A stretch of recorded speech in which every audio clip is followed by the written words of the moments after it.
pourrait parler français. On est en Amérique. Bon, Vecholze, donc, c'était la fin de Mitzvot Vidui Tshuva. Vous vous rappelez ce qu'on avait dit la semaine dernière? On avait dit que ce monde-là, pourquoi, la question qu'on avait posée, c'est pourquoi on ne peut pas faire Tshuva après avoir quitté ce monde, dans le monde futur, etc. Et on avait expliqué que ce monde-là provient de Chesed, alors que le monde futur provient de Gvura.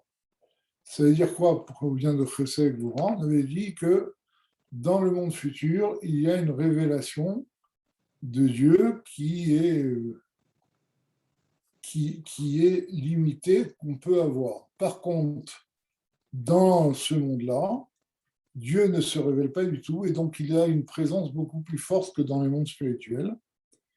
Et on avait dit que c'est pour ça que ce monde-là est Brinat Ibour.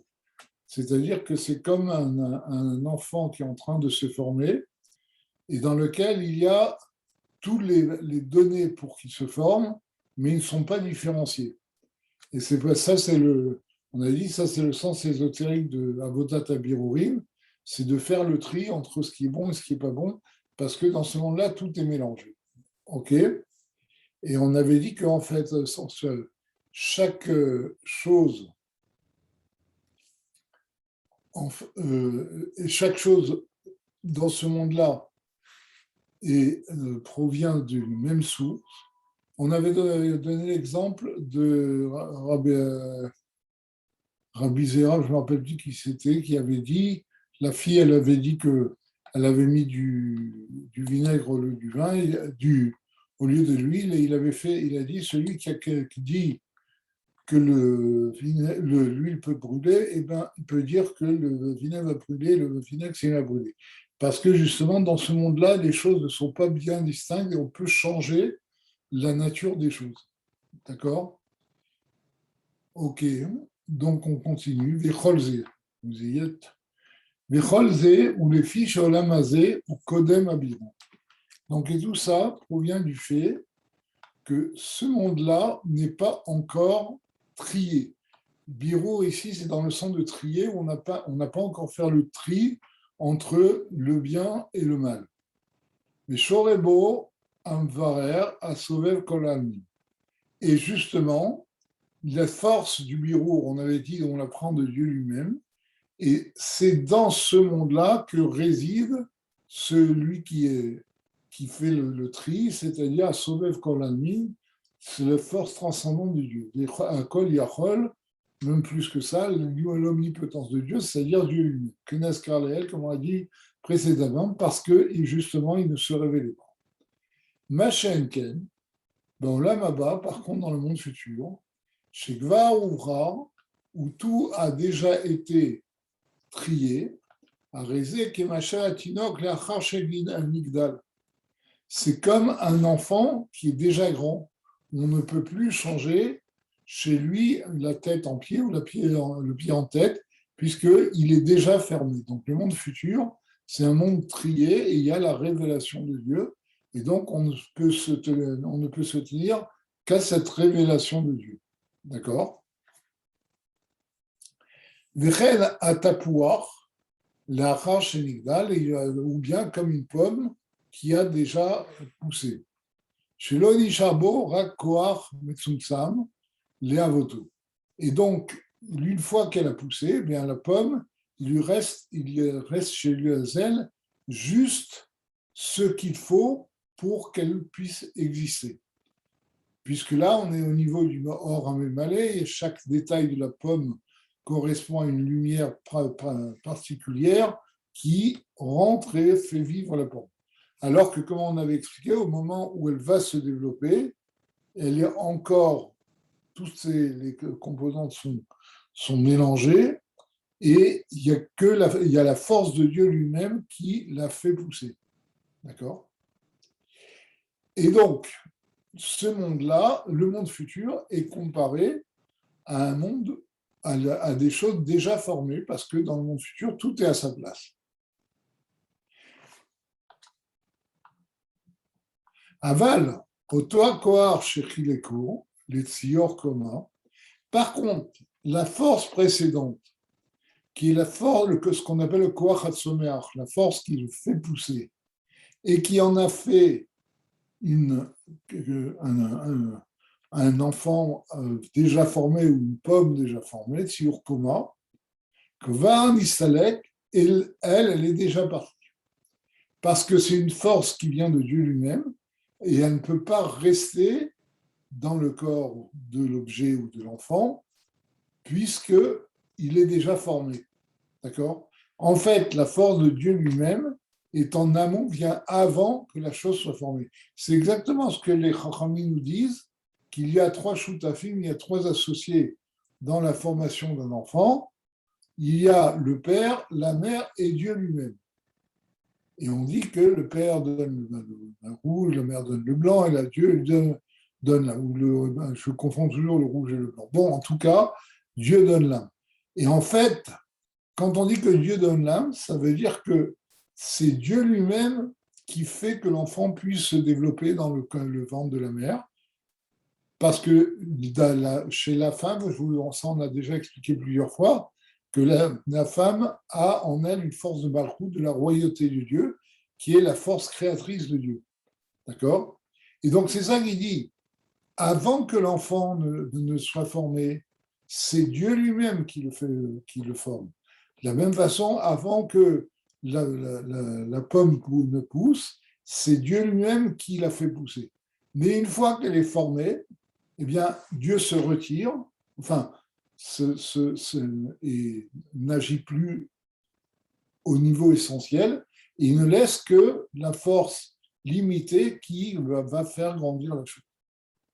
D'accord ? Ou qui va faire exister la chose plus généralement. Vimken, Shueino Yachol, Liot, Mitaper, Meregen, la roche, et comme on a dit tout à l'heure, de ce fait, une fois que ça a été formé, on ne peut pas changer une tête en pied, etc. Zeu shamarnu sholam haba umiprinat smemane kol amin. Et c'est pour ça qu'on a dit que le monde futur, il vient non pas de Sovel, mais de Memale kol amin, de l'immanence, de la transcendance, l'immanence divine. Shekvar nivra venikra olam bao. C'est parce qu'il a déjà été trié, c'est appelé un monde trié, un monde pur. Parce que le monde futur a déjà été trié, a été déjà raffiné par le Shemma, comme on a dit la dernière fois. Et Lyoto Kvar Nitkan, et comme il a déjà été raffiné, il a déjà été trié, la reine Yeshbo Gilou Yelokut, c'est pour ça que là-bas, Dieu peut se révéler. Avala Gilou Urag Prinat Zivara. Par contre, la révélation de Dieu qu'il y a dans le monde futur, alors on a bien dit que quand on parle du monde futur, on parle du Gan Eden, et simplement un rayon de la lumière, un rayon immanent de la lumière, c'est un or Memale Kolamin, dont profitent les Neshamot des Tzadikim ou les Neshamot des Juifs. Mi Bechinat Gvurot et Tzimtzumim, et donc ça provient du niveau de Gvurot et Tzimtzumim. Qu'est-ce que j'ai dit tout à l'heure? Que le monde futur venait de Gvura et ce monde-là de Chesed, ou le contraire? Bon, en tout cas, ce qu'on avait dit, c'est que le monde futur venait de Gvura et ce monde-là venait de Chesed. Et donc, c'est ça le niveau de Gvurot. Pourquoi? Parce que Gvura, c'est la force que Dieu a réduire, comment dire, endiguer sa lumière de Chesed, sa lumière sans limite, d'accord, à contracter sa lumière. Et donc, c'est pour cela que dans le monde, dans le Gan Eden, où il n'y a que comment dire, un rayon immanent de Dieu, un rayon limité de Dieu, eh bien, c'est un monde qui procède de Gvura parce qu'il y a rétention, il y a amoindrissement de la lumière première de Dieu qui est sans limite. Donc, Gvura de Tzimtzum. Et l'essence du Shemma, Ma, comme on a dit, c'est la révélation, et Inomeirbo, n'est pas révélé là-bas, parce que la source de la révélation, c'est Chesed au niveau le plus haut. Mais la reine est Ilom Oilbo Teshuva. Et donc, c'est pour cela que dans ce monde-là, on ne peut pas faire Teshuva, qui est Charles et Taper, Miprina, Mibechina, Lifrina. Parce qu'on ne peut pas changer d'un état à un autre état. D'accord? C'est ça que je vous avais dit. La Teshuva, ça agit même sur le passé, comme on avait expliqué longuement, parce qu'il y a une révélation de Dieu lui-même, etc. Mais pour que ça agisse sur le passé et que ça enlève le mal a posteriori, il faut qu'on soit dans un endroit où il y a encore du bien et du mal. Et un endroit où on peut faire le tri entre le bien et le mal. Par contre, dans le Gan Eden, il n'y a pas de mal, il n'y a qu'une révélation de Dieu, limitée certes, mais c'est une révélation. Et là, on ne peut plus faire de tri, donc la Teshuvah n'est plus possible. Qui, d'accord, les Esod, les Taman, Aïta, les Sukhletanu, les Ishtazva. D'accord? Et c'est ça que l'on a dit, on a ramené du Zohar précédemment, que là-bas, dans le monde futur, c'est-à-dire dans le Gan Eden, on ne peut trouver ni de chormot, ni de ruse pour pouvoir être sauvé enfin, pas le Gan Eden. Dès que l'âme quitte le corps, elle ne peut plus rien trouver pour être sauvée de la punition qu'elle doit endurer avant d'aller au Gan Eden, comme on l'a expliqué auparavant. Et là, im yassa bilvushim solu, mais si un juif quitte ce monde avec des habits dégoûtants, sales, d'accord, shehem marchavot vediborim betelim, qui sont des pensées et des paroles vaines qui ne sont pas tournées, qui ne sont pas tourné vers la Torah, à Makifinoto qui l'entoure de partout, Merosho Veadralo, de la tête aux pieds, à Re Eilo Takana à l'idée Teshuvah, eh bien il ne peut pas supprimer tout ça par la Teshuvah. Alors que dans ce monde-là, une seule pensée, une seule résolution de Teshuvah peut enlever tout ce qu'on a fait précédemment. Et là, à l'idée Kafakela. Mais il est obligé de passer par le Kafakela. Vous rappelez peut-être, c'est un processus où on est trimballé du bout du monde à l'autre bout du monde. Et après, il aura le Gehenom, les aussi Cholat Anefesh, pour guérir l'âme qui est devenue malade des fautes que l'on a faites, qui est fit à Tzorer selon ce qu'on a besoin, selon ce dont l'âme a besoin. Ve'al bishar kol ha'averot, et il en va de même pour toutes les averot.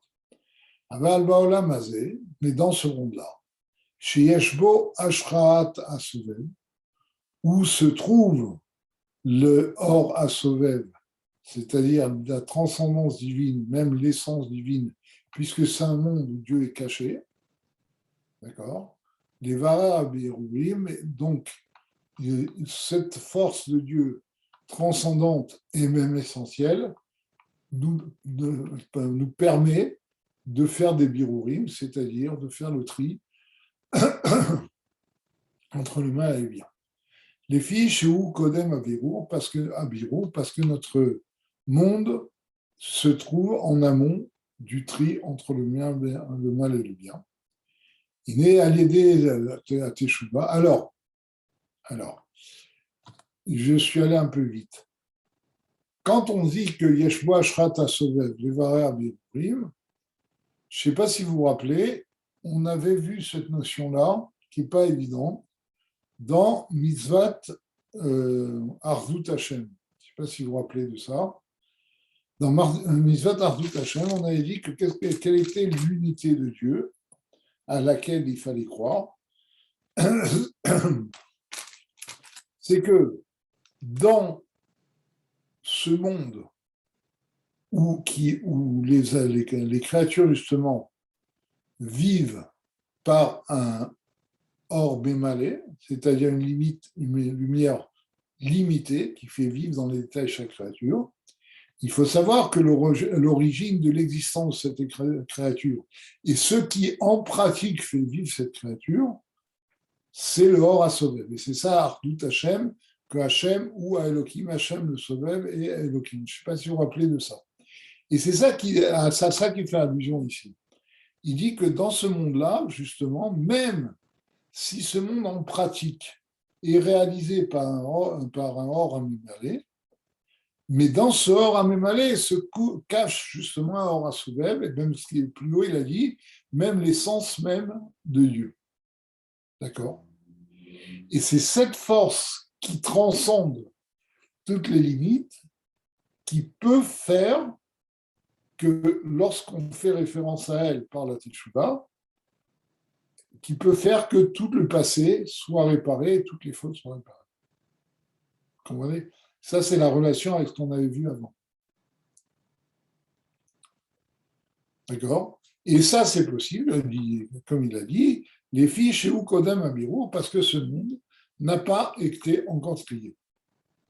Iné aliédé à Teshuvah, c'est pour ça que par la Teshuvah, ou Meorer Auto, il réveille cette force transcendante, le Shemma, Veu Ametakno, et c'est ce Shemma qui va réparer ce monde-là, Mikol Vechol, complètement. Les filles offrent Teshuvato selon la façon dont on va faire Teshuvah, comme on l'a expliqué précédemment, Perek Aleph, dans les 2 premiers chapitres, selon la profondeur et la hauteur de sa Teshuvah, on va pouvoir réparer plus ou moins profondément toutes les fautes. Ve'Hashem yarzirenu b'tshuva shelema lefanav, ki hu rosé b'tshuva, et que Dieu nous fasse revenir avec, par un retour total devant lui, parce que Dieu attend la Teshuvah de l'homme, enfin du juif. Bon, donc on a terminé cette mise-là. Alors, il y a une question que je veux vous poser.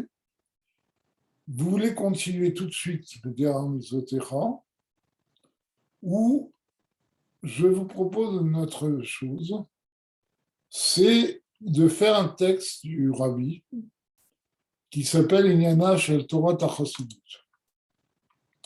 C'est-à-dire, je ne sais pas si vous avez entendu parler de ce texte. Inyana Shel Torah Chasidut, c'est une sikha où le Rabbi explique en pratique, de façon claire, comment Chassidut, c'est la force essentielle de Dieu qui se révèle, et il explique en prenant un exemple et en montrant comment Chassidut éclaire tous les niveaux d'explication de cet exemple. Je ne sais pas si vous avez entendu parler de ce texte ou vous l'avez déjà fait. Il avait été traduit à l'époque par Shlomo Brodovitch. Il avait été publié, mais bon, je pense qu'il est introuvable maintenant parce qu'il a été publié en nombre. À l'époque, il n'y avait pas Internet, il n'y avait pas tout ça. Donc, ça passait par un imprimeur. Donc, est-ce que vous voulez qu'on continue une mitzvah dans Derech Mitzvotecha ou vous voulez qu'on fasse une petite pause et qu'on fasse ce texte? C'est à vous de me dire. On va faire un petit sondage. Alors, je demande la réactivation du micro. Qui est-ce qui est pour? Il faut que vous vous exprimiez là. Donc, je demande la réactivation. Là, celui-là, il est réactivé. D'accord. Celui-là, il est réactivé. Bon, alors, quelle est votre décision?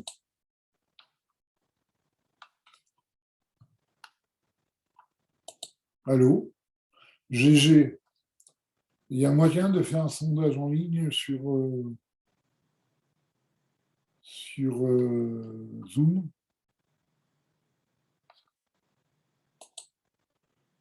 Il n'y a personne. Là. Allô, il y a quelqu'un? Oui, Gary, tu m'entends? Oui. Généralement, de ce que je vois depuis très longtemps, que ce soit avec nos petits, c'est que euh, les gens coupent leur micro, écoutent le cours et ne répondent jamais. Bon, c'est rare, même avec Rav Zervil, des fois, ils ne répondent pas. Bon, c'est comme ça. Bon. Donc, qu'est-ce qu'on fait? On fait Bli, on fait Odan, on fait quoi? Non, c'est comme toi tu sens, c'est tout. Parce qu'on peut faire des... La question, c'était quoi?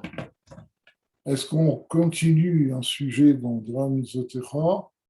On fait Minyana Torah Tachasidut. Moi, je pense Torah Tachasidut. Hein. Quoi? Torah Tachasidut. Euh,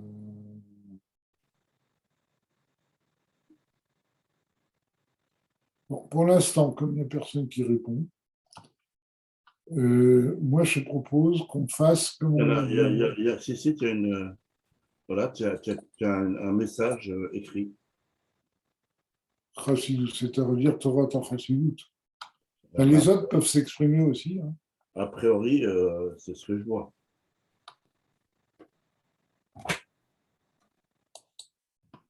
Bon, ben, on va y aller. Allez. Attends, je ne peux pas me défaire du truc. Bon, à la demande générale de 2 personnes,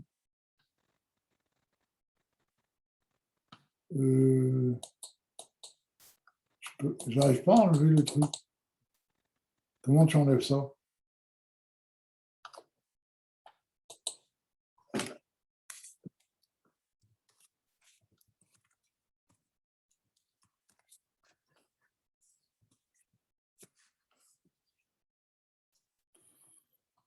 Comment tu enlèves cette fenêtre? Ah voilà, j'ai réussi. Il y en a un autre qui a répondu, je crois. Ah, c'est beau ça. Qu'est-ce qu'il dit? Oui, non. Moi j'ai dit et les autres. Adéramis Otrefa, dur. Benaïn Joël lui dit carrément que Déramis Otrefa, c'est trop dur. Bon. Bon, alors on va se reposer un peu, on va faire Nana Torah Tachasidut. Alors, C'est bien, hein? oui, alors le problème, c'est que le problème, c'est que le texte, je ne l'ai pas trouvé en tant que. Alors, tu peux faire déjà, Gary, tu peux faire un développement oral. Non, non, non, non, non, non, non, non. Il existe le texte, mais il est sur un site Rabbad. Oui, Donc, mais moi, je je vais. propose qu'au début, tu fasses le développement. Non, faut le faire dans les textes. Moi, je donne des cours sur texte. Allez, qu'est-ce que j'ai fait? Oui. D'accord, c'est toi le patron. Hein. Seul. Je vais vous envoyer le lien, par contre, à tout le monde. Shel Torah.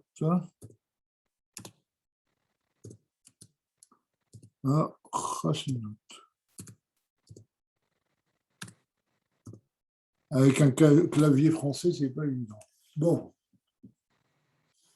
voilà, c'est sur l'AC. Voilà. Vous voyez, voilà. Sur l'AC, il y a toute la sira, mais c'est pas bon. Je ne sais pas si on peut l'imprimer. Tiens, je vais essayer de voir. Essayons de faire un PDF. Voilà. Ah, bah si, ça marche. Quelle merveille. Ben oui, ça marche. Hein. Allez, on y va. Attends, je vais le mettre dans c'est farine. Voilà.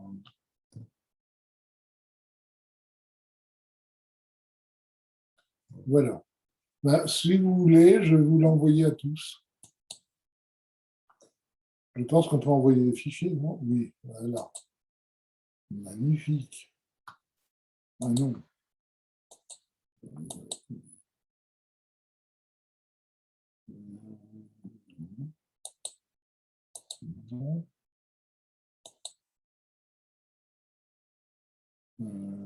quoi ça?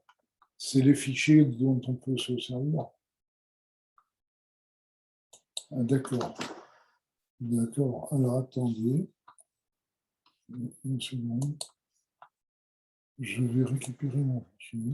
Alors, donc, on peut l'envoyer de chez Dropbox, semble-t-il. Là. Mon fichier.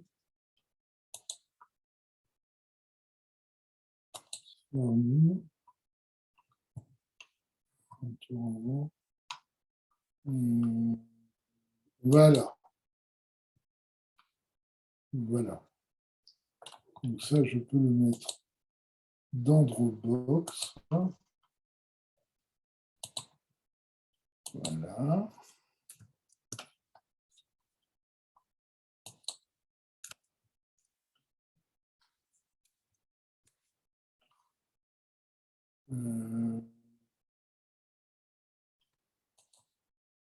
Voilà. Donc, voilà. Très bien. Donc, je vais essayer de l'envoyer, sinon, ben, tant pis. Voilà. Donc, je vais aller dans Dropbox.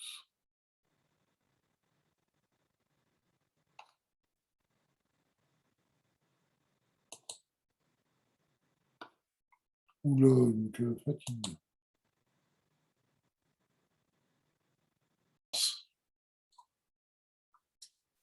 OK.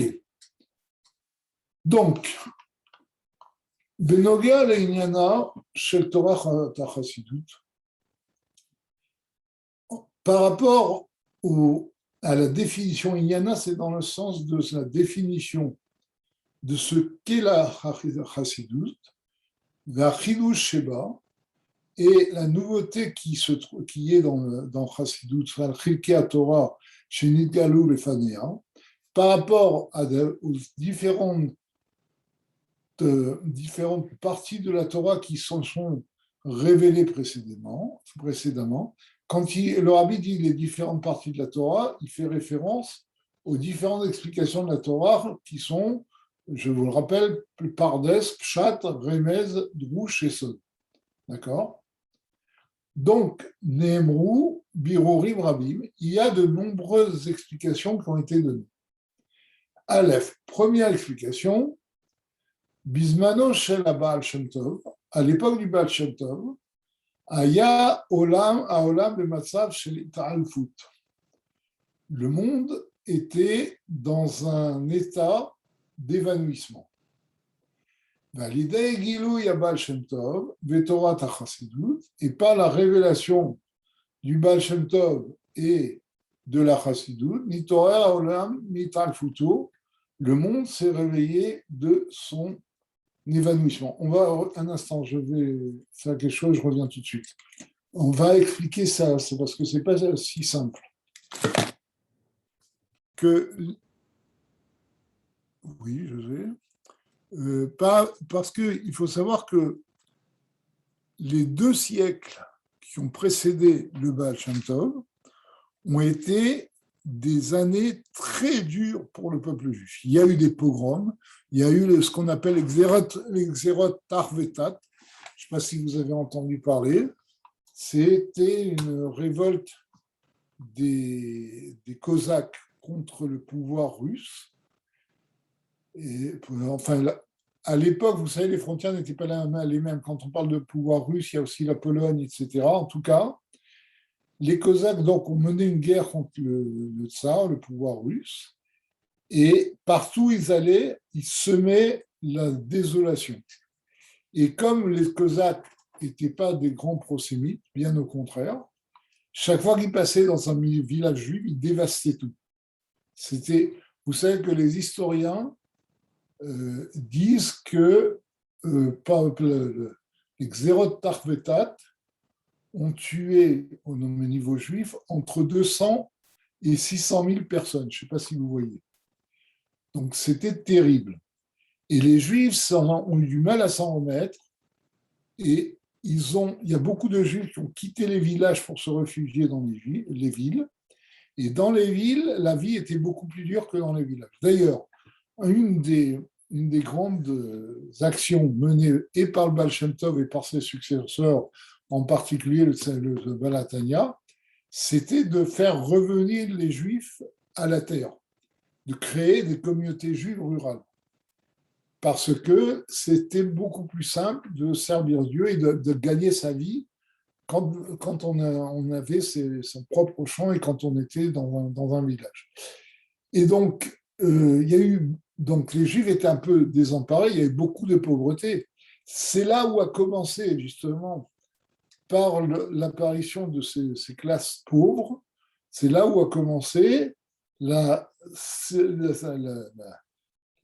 fracture dans le peuple juif entre des érudits et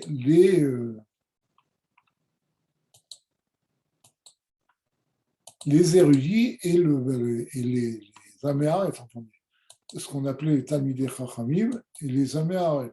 D'accord C'est malheureusement à cause de ça qu'il y a eu cette fracture. Et donc le Baal Shem Tov, justement, est arrivé dans un moment où cette fracture dans le peuple juif était tellement grave que les Juifs simples, c'est-à-dire les ignorants, se sentaient un petit peu à la marge du peuple juif. Il faut savoir qu'à l'époque du Baal Shem Tov, il y avait presque des synagogues par profession. C'est-à-dire qu'il y avait un sectionnement total du peuple juif. Il y avait des synagogues de Talmidei Chachamim, etc. Et donc, c'est ce qu'on appelle la Hitalfut, c'est un évanouissement, parce que le peuple juif était en danger. Parce que non seulement les gens qui n'avaient pas accès à l'étude se sentaient à l'écart, mais en plus, les gens qui avaient accès à l'étude, les Talmidei Chachamim, avaient, à cause de leur connaissance de la Torah et la fracture qui s'était passée, se sentaient supérieurs aux autres juifs. Ils se moquaient des ignorants, enfin, il y avait des choses telles. Bon, ceux qui ont lu les mémoires du rabbi précédent savent ça. Le rabbi précédent a très bien décrit l'ambiance qu'il y avait à cette époque. Bon, donc ça, c'est une chose. Il y a une deuxième chose, c'est qu'il y a eu la période de Shabbatai Tzvi, qui était un faux messianisme. D'ailleurs, à l'époque du Baal Shem Tov, il y avait un deuxième de faux messianisme, celui de Franck, Jacob Franck, comment il ne se faisait pas appeler Jacob Franck. Et le Baal Shem Tov a lutté contre ce faux messianisme pour ne pas montrer que c'était quelque chose de faux. Parce que le faux messianisme de Shabbatai Tzvi a donné un très grand découragement dans le peuple juif, parce que beaucoup de juifs croyaient qu'il était vraiment Mashiach. Et vous pouvez imaginer le découragement qui s'est passé par la suite. Donc, c'est ce qui explique cette Hitalfut que cite le rabbi. Et c'est pour cela, comme le rabbi dit, je crois qu'il dit à la fin de cette sikha, en tout cas, il dit dans une sikha, que c'est pour cela que le Baal Shem Tov s'appelait Israël, parce que la Gemara dit que quand quelqu'un s'évanouit, il faut lui crier son nom juif à l'oreille. Dans Chassidut, on explique parce que le nom juif est lié à la source de l'âme, et c'est pour ça qu'on crie le nom juif à l'oreille, on tire des forces qui viennent de la source de l'âme. Et donc, le Baal Shem Tov s'appelait Israël parce qu'il est venu crier le nom de Israël aux oreilles du peuple juif pour le sortir justement de son évanouissement. Donc, vous voyez, cette notion d'évanouissement est quelque chose de très précis, elle fait référence à des notions très précises. Bon, deuxième chose qu'on dit sur la Chassidut, Chassid ou Sheose Lifnim Mishurat Hadin. Qu'est-ce que c'est qu'un Chassid? C'est celui qui fait plus que le din, c'est-à-dire il va servir Dieu avec Hidour dans tous dans tout ce qu'il fait, etc. Kma Razal, Sorfan Chassid, Afalgal Shebaziglu. Comme les Chachamim font référence dans la Gemara Brachot, autant que je me souvienne, non, dans Nida. Dans Nida, les Chachamim nous disent que vous savez que la Gemara dit que les. Oui. Ah, il y a quelqu'un qui est rentré. Oui. La Gemara dit qu'il ne faut pas laisser traîner des ongles par terre parce que c'est dangereux. Ça peut rapporter, ça peut faire du mal. Entre autres, on dit que si une femme enceinte marche dessus, elle peut perdre son bébé, etc. Et donc, on nous dit, à l'époque, on avait l'habitude d'enfouir les ongles à 3 tfachim, c'est-à-dire à 24 cm sous le sol. Et la Gemara dit, maintenant, un chassid, il fait plus, il brûle les ongles, même si, en les brûlant, ça peut lui faire du mal, ça lui fait du mal, parce qu'il est proche du feu, etc. Et donc ça, c'est la définition du chassid. Le chassid, c'est celui qui fait plus que ce que Dieu lui demande et qui est prêt à accepter de souffrir pour l'autre. Ça, c'est deux notions qui sont connexes. Donc, l'Ifni Mishrat Adin, c'est pas seulement Ben Adam Lamakom, c'est pas seulement entre Dieu et le juif et Dieu, c'est aussi par rapport à l'autre. Bon. Et donc, pour la petite histoire, que vous le savez peut-être, pourquoi nous sommes appelés les Chassidim?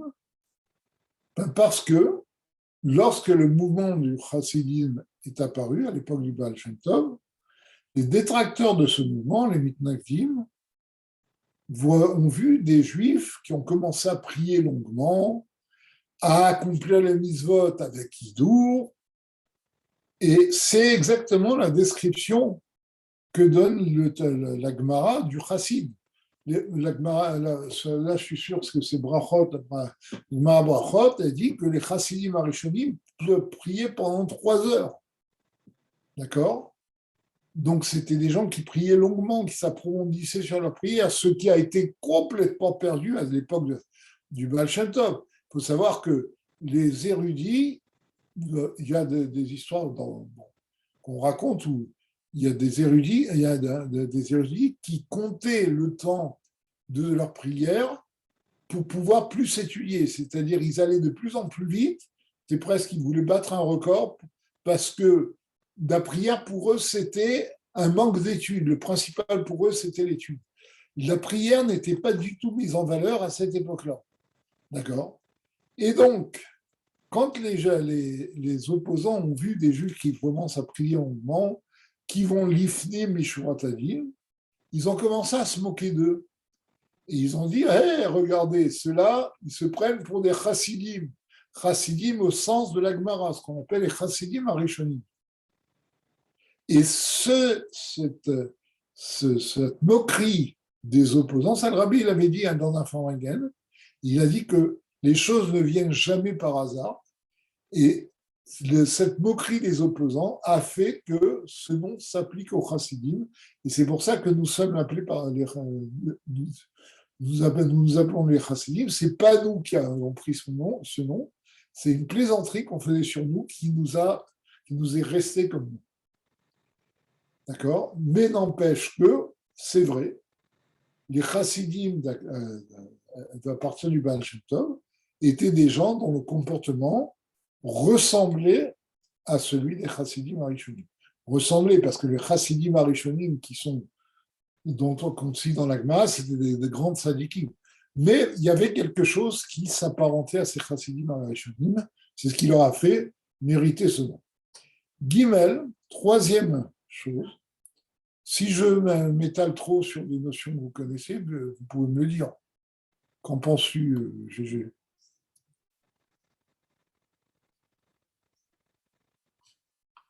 J'ai pas entendu ce que tu m'as dit. J'ai dit, si je m'étale trop sur des notions que vous connaissez, je peux aller plus vite. Non, c'est très bien parce qu'il y a des gens qui ne connaissent pas. Donc, c'est très bien. Bon, Gimel, troisième chose qu'apportait la Chassidut, Malat Chassidut, où chez un Kochot Ativim, Naasim Kochot Elokim. Ah, ça, c'est un mot du Baal HaTanya, comment on va le citer. Donc, la supériorité de Chassidut, c'est que les forces naturelles de l'homme deviennent des forces divines. On va expliquer. Ça, c'est une notion assez complexe qui est longuement développée dans le Kutra Somayan, entre autres. Uchmamar Rabbeinu Azaken, comme la Ba'atanya l'a dit, Ba'atanya va Shulchan Aruch, donc le Ba'atanya qui a écrit aussi le Shulchan Aruch, Kol Inyan HaChassidut, ou les Shanot Teva Midotav. Tout le sujet, tout le but de Chassidut, la définition de Chassidut, c'est de changer la nature de nos sentiments. Il explique, le Rabbi explique, l'oracle les Shanot Midotav Ativim, non, c'est pas seulement de changer ces sentiments naturels, mais la gamme, Teva Midotav, mais aussi la nature de ces sentiments. Oui. La question, c'est changer ou transformer? Oui, changer dans le sens de transformer. Alors, ça dépend. Non, ça dépend. Quand on parle de Teva Midotav, la nature des sentiments, d'accord, c'est faire déjà que les sentiments soient dirigés vers le bien. D'accord ? C'est déjà enlever tous les sentiments naturels de l'homme. Vous savez que on dit que la Gemara dit que l'homme, quand il est Père Adam, c'est un sauvage. Parce que à l'état naturel, un homme a que des mauvais sentiments. La plupart de ses sentiments sont mauvais. Ça, on le voit chez un enfant. Les Chachamim nous disent qu'un enfant, il est arsari. Un enfant est cruel. Parce qu'il n'a pas encore son âme divine et il n'a pas de sentiments tournés vers Dieu. Donc les sentiments naturels de l'homme sont des sentiments qui sont tournés vers lui. Donc déjà il faut changer la nature de ces sentiments et faire que nos sentiments ne soient pas tournés seulement vers lui, mais tournés aussi vers les autres. Ça, c'est ce qu'on appelle avodat amidot dans le Moussar, d'accord ? Faire le travail de ces sentiments, ne pas être trop avare, ne peut pas être trop coléreux, etc., etc. Renverser la courbe. Renverser la courbe. C'est ça. Ça, c'est déjà un gros travail. D'accord ? Ne pas être coléreux, ce n'est pas quelque chose de facile. Mais ce que demande Chassidut, c'est de changer la nature de nos sentiments. Pas seulement les sentiments naturels, comme on a expliqué précédemment, mais la nature des sentiments. C'est-à-dire, il y a des sentiments, bon, on va changer les sentiments naturels, on va devenir bon, on va devenir calme, etc. Tous les mauvais sentiments vont être dominés. C'est bien. Mais ce que demande Chassidut, c'est d'aller plus loin. C'est que, comme on a dit au début, comme a dit au début du Gimel, que ces sentiments deviennent divins. C'est-à-dire que quand un juif a un sentiment pour faire du bien, il n'a pas envie de faire du bien parce qu'il a transformé sa nature et maintenant il veut faire du bien. Il doit vouloir faire du bien pour servir Dieu. Ce qu'il fait, c'est pour servir Dieu. Ce n'est pas pour lui-même. Ce n'est pas parce qu'il a envie, parce qu'il a réussi à faire en sorte que. Il faut plus que ça. Il faut qu'il le fasse pour Dieu. D'accord ? Vous comprenez ? Il faut ressentir la divinité dans nos actions et donc dans nos sentiments. Il faut avoir un sentiment à chaque action qu'on fait. Chaque sentiment qui est à l'origine d'une action doit être un sentiment où on ressent que l'on agit pour Dieu. On ressent la divinité. Et c'est ça qu'on dit chez Akochot Ativim, Naasim Kochot Elokim. Les sentiments naturels, même s'ils sont bien, eh bien, deviennent des sentiments divins qui sont tournés vers Dieu. Vous comprenez? Je vais vous donner il y a des exemples qu'on donne dans Chassidut. Par exemple, quand un juif donne la tzedaka parce qu'il est bon, d'accord? Il va donner la tzedaka selon sa bonté. Ça va être limité par son sentiment naturel de bonté qu'il a travaillé pour qu'elle s'exprime, mais il va donner la tzedaka. Il va faire le Shulchan Aruch, hein. Il va donner le 10e, même le 5e, mais parce qu'il a compris qu'il faut donner. Quand on va lui demander de donner plus, là, il ne va pas ressentir le besoin de faire plus.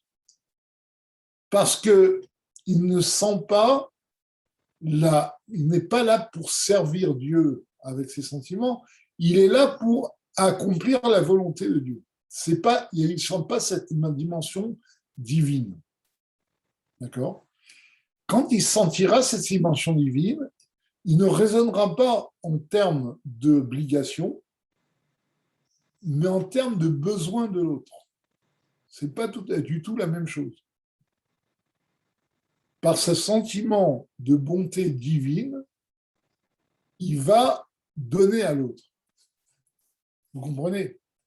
Bon, donc, ça, c'est une des choses importantes de Chassidut, c'est de faire qu'on ressente Dieu dans tout ce que nous faisons, dans tous les sentiments qui nous viennent, qui sont à l'origine de nos actions. Bon, c'est un gros travail.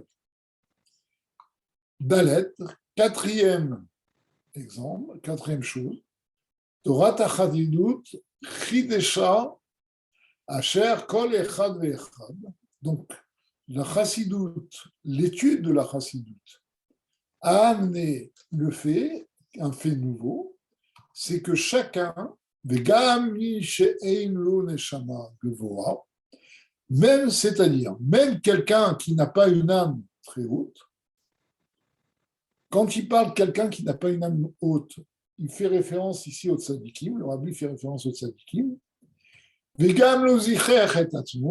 même qui ne sait pas raffiner, c'est-à-dire, dans les termes du Tanya, qui n'est pas encore un Beinoni, d'accord?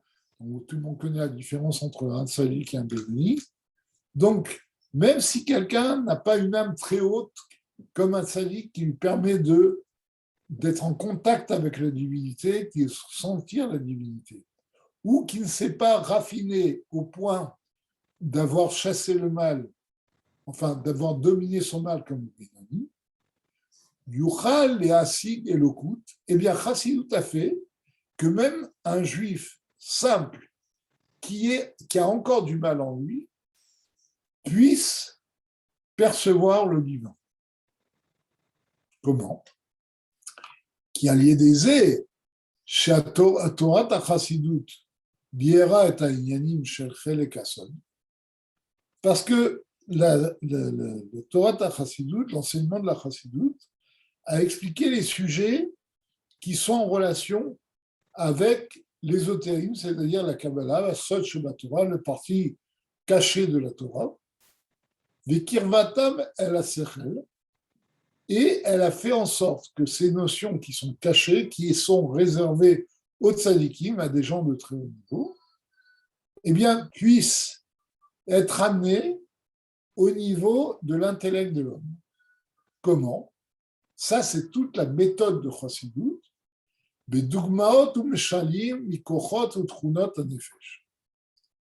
Avec des exemples et des paraboles à partir des forces que nous avons en nous, des forces que l'homme peut avoir. On peut comprendre le divin à partir de deux forces, comme c'est écrit, Mi Bessari et Chazé Eloka, de ma chair, je verrai le divin.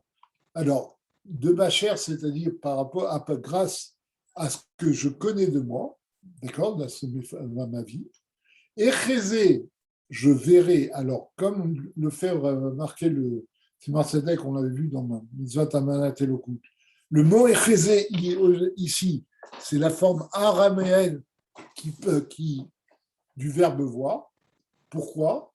Parce que Chassidut permet de voir le divin, mais pas de façon claire, comme un tzaddik peut voir le divin. L'araméen, vous savez que toutes les langues qui ne sont pas l'hébreu correspondent à une occultation, enfin, un voile dans la divinité. Alors, les langues juives, c'est un voile qui n'est pas opaque. Les langues goy, c'est un voile qui est beaucoup plus épais. En tout cas, Chassidut a donné la possibilité de voir Dieu, de percevoir le divin à partir de sa chair, à partir de nos forces matérielles. Comment? Eh bien, en donnant des exemples de nos forces matérielles sur des processus divins. Vous savez qu'en Chassidut, on explique, je crois que j'ai vu ça dans un sikha du Rabbi, mais en tout cas, on explique que quand on donne un exemple pour expliquer un processus divin, il faut savoir que ce n'est pas un hasard, ce n'est pas qu'il y a un processus divin et comme on est intelligent, on arrive à donner un exemple matériel qui est en relation avec qui explique ce processus. Dans Chassidut, on explique que, en fait, l'exemple matériel tire sa source de ce processus divin. Et c'est pour cela qu'il peut en être un exemple. Ce n'est pas fortuit. Il y a une relation entre l'exemple matériel et la source divine, et le processus divin. Parce que c'est ce processus divin qui a la source de l'exemple matériel. Et c'est pour ça qu'on peut en donner l'exemple. Et là, vous comprenez que les Rebbeïm, quand ils donnent des exemples matériels dans les Mahamarim, eux voient la source de l'exemple matériel. Ils connaissent la divinité qui est sous-jacente et qui sous-tend cet exemple matériel. D'accord? Donc, c'est ça la notion de Dugmaot. Ce n'est pas une illustration, c'est vraiment une projection des processus divins dans notre vie. Donc, par ces différents exemples et paraboles, Nitna Afsharul Lechol Echad Ve'echad, chacun a la possibilité, de percevoir même le niveau caché de la Torah, parce que parler d'Atsilut en disant Atsilut, ça ne nous dit rien du tout, mais quand on parle d'Atsilut en parlant des forces de l'âme, là, c'est quelque chose qu'on comprend bien, puisque c'est des choses qui sont liées, qui ne sont pas spirituelles, mais qui sont liées à nous. Et c'est ça le processus de Chassidut. Vélo rak be'asechel chez Benafsho Alokid, et on n'a pas besoin de faire référence à l'intellect de notre âme divine, on n'a pas besoin que notre âme divine voit le divin pour pouvoir comprendre ça. Et la gamme be'asechel chez Benafsho Asichli. Mais on peut comprendre ça même par notre intellect de l'âme intellectuelle, qui est une âme intermédiaire qui est citée par le rabbi précédent, dans Chassidut, donné en allusion dans le Tanya, qui est une âme intermédiaire entre l'âme divine et l'âme animale. C'est-à-dire, c'est-à-dire par l'âme intellectuelle qui va s'habiller, qui va se mettre dans l'âme animale. Et c'est ça la force de Chassidut, c'est de percevoir le divin, même avec un intellect humain tout à fait grossier. Et c'est ça que c'est ça le mot du Rougineur quand il a reçu pour la première fois le Tanya. Quand il a vu le Tanya, il a dit « Je suis stupéfait. Comment on a pu mettre Dieu qui est si grand dans un livre qui est si petit ?» Et le Rabbi avait expliqué longuement dans le Sikha de Yutet Kislev que chez les tzadikim, il n'y avait pas de plaisanterie, Et quand le Rabbi de Rougine a dit ça, il voulait dire que on a mis les notions divines dans un livre petit, c'est-à-dire un livre qui peut être compris même par l'intellect au niveau le plus bas, le plus petit intellect. Voilà, donc on a fini pour le premier paragraphe. J'espère que vous trouvez ça intéressant. Donc, Bezrat Hachem, on continuera la semaine prochaine. Ouais, c'est super intéressant. Hein. Comment? C'est super intéressant. Bon, donc, Shavua Tov et Bezrat Hachem Shabbat à le dimanche prochain. Bezrat Hashem. De bonnes nouvelles.